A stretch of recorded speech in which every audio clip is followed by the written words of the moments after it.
सृष्टि हेला लघुचाप भिजिब ओडिशा 2 दिन प्रबल वर्षा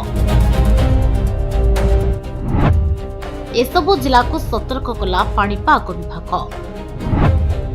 प्रबल वर्षा सहित वज्रपात संभावना। सारा राज्य में तुहाकु तुहा वर्षा जारी रही गोटे पर गोटे लघुचाप प्रभाव में सारा राज्य में प्रबल अति प्रबल वर्षा लगी रही। आज बंगोपसागर पुणी थे सृष्टि होइछि लघुचाप। सक्रिय घूर्णिबल प्रभाव में पश्चिमबंग बांग्लादेश उपकूल निकट में ए लघुचाप गठित होइतिबारु ओडिशा रे बढ़िछि वर्षा आशंका। आज उत्तरରୁ दक्षिण ओडिशा पर्यंत अनेक अंचल में प्रबल वर्षा सह वज्रपात होइपारे।